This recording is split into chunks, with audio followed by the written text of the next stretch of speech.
We would have exposed it. नहीं देंगे आपको। This is for testimony. क्या आप क्यों उठा रहे हैं ये? Democratic right. The custodian of democracy sitting inside. जरा ये बंद कराओ। नहीं क्यों बंद कराओगे यार? नहीं आप ये ड्रामा नहीं ड्रामा आप नहीं होता है। आप ड्रामा हमने कहा क्या? ये इन्विटेशन है, रिकॉग्नाइज्ड पॉलिटिकल पार्टी है और ये रोक रहे हैं, ड्रामा ये कर रहे हैं, इलेक्शन के चोर है, इन्हीं की तरफ से आता है। चलिए आप चलिए यहाँ से। हमें आप ये बात कीजिए। पहले बुलाना सर, पहले बुलाना, उसके बाद यहाँ से वापस मोड़ देना, ये कौन सा इंसाफ है सर? फिर मुझे आएगा यार आपको यहाँ से ले जाना।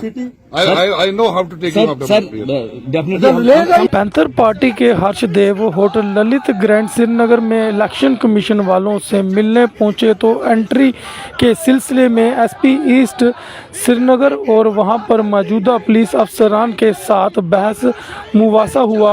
उसके बाद हर्षदेव ने क्या कहा सुनिए। सर हम समझ रहे हैं सर। मुझे पता है। ले जाइए। ये डेमोक्रेसी है। ये इलेक्शन कमीशन यहाँ आकर और ये कहता है नारे लगाने के ऊपर अंदर कर दो इनको। आप चलिए। ये प्रेस वालों को क्यों नहीं हो क्या नहीं उठी? जब रोका गया तो जब रोका गया तब रुके। निकलिए। ये कहता बांध हो मोशन प्लीज यार। ये this is completely undemocratic the things which no this is democracy. आप यहाँ खड़े हो गए और नाराबाजी स्टार्ट कर जब अंदर जाने से रोक दिया, लिस्ट में नाम नहीं है तो हम आए। ये किस लिए भेजा हमें? ये हमारे से नाम मांगे, 4 नाम इन्विटेशन और हमने नाम दिए। वहाँ पे डीएसपी साहब हैं, वो मुख्तार साहब है, डीएसपी से बुलाओ। जब इन्विटेशन ही नहीं होता तो क्यों वहाँ पे कल? मुझे बताओ इन्विटेशन नहीं था यार। मुख्तार साहब ये क्यों क्या है मामला? ये बना दिया आपने पहले क्यों? आप कोई जज बने? आप तो ये हमें शाम को बताया इन्होंने कि आप नहीं जाएंगे। शाम को बताया आपको क्या? नहीं, रात को जब जम्मू से आगे चल के यहाँ पे हम लोगों को एक बसेरा भी नहीं दिया गया। सर्किट हाउस में हम लोगों ने कमरा मांगा, वो भी हम लोगों को नहीं मिला यहाँ पर। और इलेक्शन कमिश्नर दिल्ली से आते हैं और उसका भारतीय जनता पार्टी के झंडों से स्वागत होता है। आपने देखा होगा जीरो ब्रिज पर झंडे लगे थे। इलेक्शन कमीशन के जो ऑफिसर थे उनका स्वागत बीजेपी के झंडों से हुआ है यहाँ पे।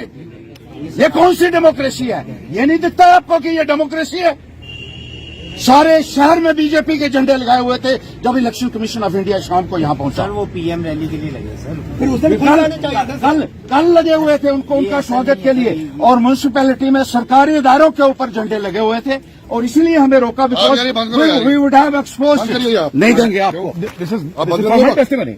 क्या आप क्यों उठा रहे हैं ये? आप क्यों अपने गुड़िया उठा रहे हैं?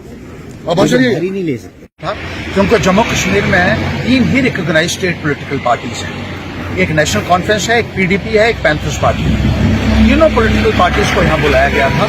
इलेक्शन कमीशन के समक्ष बात कर रखे हैं अपनी और किस तरीके से निष्पक्ष चुनाव हो सकते हैं। उस इन्विटेशन के मुताबिक जब हम यहाँ कश्मीर में पहुंचे तो यहाँ हमें अंदर जाने से रोक लिया गया है और ये कहा जा रहा है कि पैंथर्स पार्टी को हम अंदर नहीं जाने देंगे। एक गुंडागर्दी यहाँ हो रही है और जिस तरीके से भारतीय जनता पार्टी के कहने के ऊपर हमें रोका गया है उसका हमें भारी ऐतराज है और हम इसकी सख्त मजम्मत करते हैं। जिस तरीके से सिविल और पुलिस प्रशासन का गलत इस्तेमाल किया जा रहा है, पुलिस को लगाकर हमें यहाँ रोका गया है और किस तरीके की निष्पक्ष चुनाव आप यहाँ हो सकते हैं जम्मू कश्मीर के अंदर अगर आप एक रिकॉग्नाइज्ड पॉलिटिकल पार्टी को अंदर जाने से रोक रहे हैं, इलेक्शन कमीशन ऑफ इंडिया के साथ मिलने से रोक रहे हैं। 3 दिन पहले जो मीटिंग हमारी इलेक्शन कमीशन से यहाँ जम्मू में हुई, जहाँ चीफ इलेक्टोरल ऑफिसर मौजूद थे, वहां हमने ये बताया था किस तरीके से सरकारी बंगलों के ऊपर भारतीय जनता पार्टी के नेताओं ने कब्जा किया हुआ है, किस तरीके से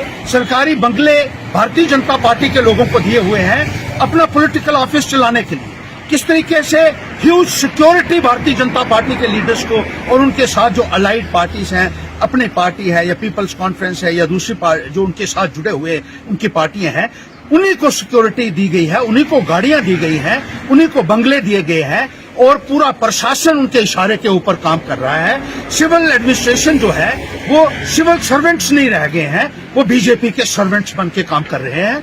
और जब ये बात उनको पता चली और हमने ये कहा कि ये इश्यूज हम इलेक्शन कमीशन के समक्ष उठाएंगे ताकि जम्मू कश्मीर में निष्पक्ष चुनाव हो सके।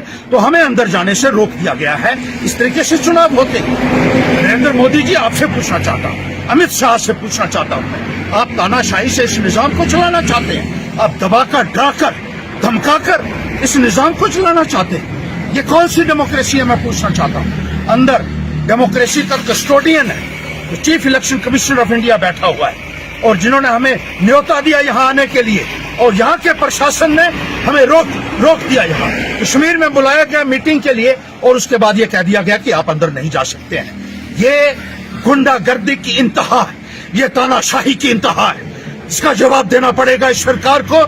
और जिस तरीके से ये प्रशासन चापलूसी कर रहा है भारतीय जनता पार्टी की, भारतीय जनता पार्टी जो साजिश कर रही है पैंथर्स पार्टी के खिलाफ, आप हमें रोकने की जो कोशिश कर रहे हैं यहाँ, आप इलेक्शन में रोक नहीं पाएंगे, क्योंकि पैंथर्स पार्टी ने लोगों के दिलों में अपनी जगह बना ली है, और लोग सिर्फ पैंथर्स पार्टी के ऊपर भरोसा कर रहे हैं। भारतीय जनता पार्टी पूरे तरीके से डर चुकी है, घबरा चुकी है, और प्रशासन का इस्तेमाल करके, पुलिस का इस्तेमाल करके यहाँ हमें उस मीटिंग में जाने से रोका गया कश्मीर में, जिसकी हम सख्त मजम्मत करते हैं। हम इलेक्शन कमिश्नर ऑफ इंडिया अंदर बैठे हुए हैं, और यहाँ पूरा देख लीजिए आप कितनी पुलिस लगाई हुई है, कितने ये लगाए हुए हैं, पीछे, आगे, उधर, और किस तरीके से हमें ये जो है चारों तरफ से घेरा मार के यहाँ रोका जा रहा है। पैंथर्स रुकेगा नहीं, पैंथर्स झुकेगा नहीं, और इंसाफ के लिए, अपने हक के लिए कोई भी कुर्बानी देने के लिए तैयार है। मैं जम्मू कश्मीर के तमाम अवाम से कहना चाहता हूं कि देख लीजिए किस तरीके से एक तानाशाही डिक्टेटरशिप का निजाम है। अगर इस डिक्टेटरशिप को ध्वस्त करना है, इसको खत्म करना है, तो पैंथर्स पार्टी के साथ चलिए। हम आपको यकीन दिलाते हैं कि इनकी तानाशाही से, इनकी गुलामी से हम आपको निजात दिलाएंगे, और पैंथर्स खड़ा रहेगा इस लड़ाई के लिए। ये हम आपको कहना चाहते हैं।